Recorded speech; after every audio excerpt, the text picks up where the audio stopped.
ശാസ്ത്ര സാങ്കേതിക വിദ്യയുടെ അഭൂതപൂർവമായ കുതിച്ചുചാട്ടം വളരെ വിസ്മയകരമായ ഗതിവേഗം ആർജിച്ച് മുന്നോട്ട് പോകുന്ന ഒരു കാലയളവിലാണ് ഇവിടെ ഈ ഗ്ലോബൽ സയൻസ് ഫെസ്റ്റിവൽ സംഘടിപ്പിക്കപ്പെടുന്നത്.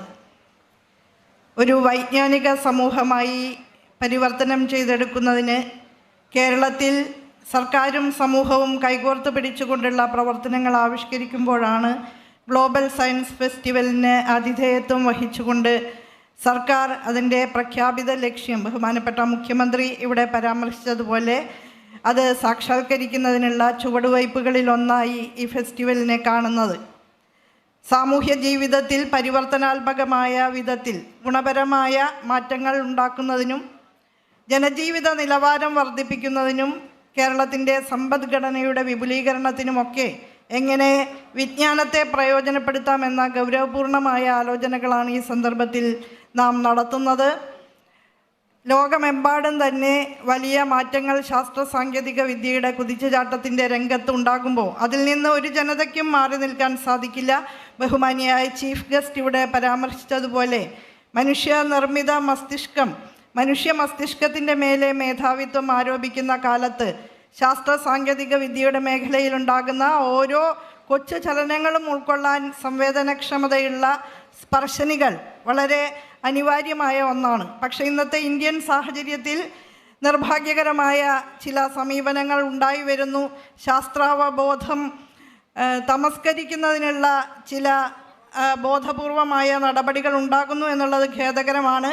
ഇവിടെ നമ്മുടെ വേദിയിലും ഈ പ്രദർശനത്തിൻ്റെ ആദ്യ ഭാഗത്തിലും പരാമർശിക്കപ്പെടുന്ന പരിണാമ സിദ്ധാന്തം NCERT ടെക്സ്റ്റ് ബുക്കുകളിൽ നിന്ന് അപ്രത്യക്ഷമാകുകയാണ്. പീരിയോഡിക് ടേബിൾസ്, മൂലകങ്ങളുടെ പട്ടിക പഠിക്കുന്ന കാര്യത്തിൽ നിന്ന് വിദ്യാർത്ഥികൾ ഒഴിവായി പോകുന്നത് പോലെ NCERT ടെക്സ്റ്റ് ബുക്കുകളിൽ നിന്ന് ആ പരാമർശങ്ങളും ഒഴിവാക്കപ്പെടുന്നു എന്ന് പറയുമ്പോൾ ശാസ്ത്രത്തിൻ്റെ മൂലക്കല്ലുകളാണ് പിഴുതെറിയപ്പെടുന്നത്.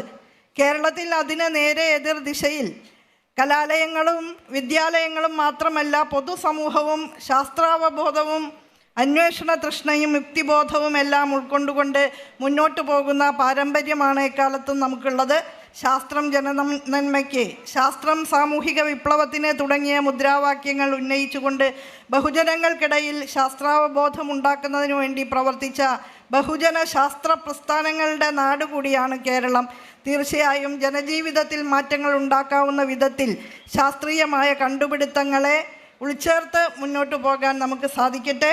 ഉന്നത വിദ്യാഭ്യാസ മേഖലയിലും ഗവേഷണ പ്രവർത്തനങ്ങളുടെ മേഖലയിലുമൊക്കെ ഉണ്ടാകുന്ന ഏറ്റവും നൂതനമായ മാറ്റങ്ങൾ പ്രയോജനപ്പെടുത്തുന്നുണ്ട്. ഈയിടെ പ്രധാനപ്പെട്ട ഒരു രാജ്യാന്തര കോൺക്ലേവ് ആർട്ടിഫിഷ്യൽ ഇൻ്റലിജൻസുമായി ബന്ധപ്പെട്ട് ഇന്ത്യയിൽ നടക്കുകയുണ്ടായി.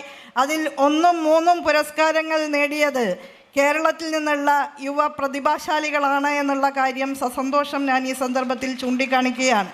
ഒന്ന്, ശ്വാസകോശ ചികിത്സയുമായി ബന്ധപ്പെട്ട വിഷയത്തിൽ അതിന് ആർട്ടിഫിഷ്യൽ ഇൻ്റലിജൻസ് എങ്ങനെ ഉപയോഗിക്കാം എന്നുള്ളതും, രണ്ടാമത്തേത് ചലന പരിമിതി നേരിടുന്നവർക്ക് ചലന സ്വാതന്ത്ര്യത്തിലേക്ക് വളരാൻ കഴിയുന്ന വിധത്തിലുള്ള ഒരു യന്ത്ര സംവിധാനം വിഭാവനം ചെയ്ത് സാക്ഷാത്കരിക്കുകയും ചെയ്തതിനാണ്.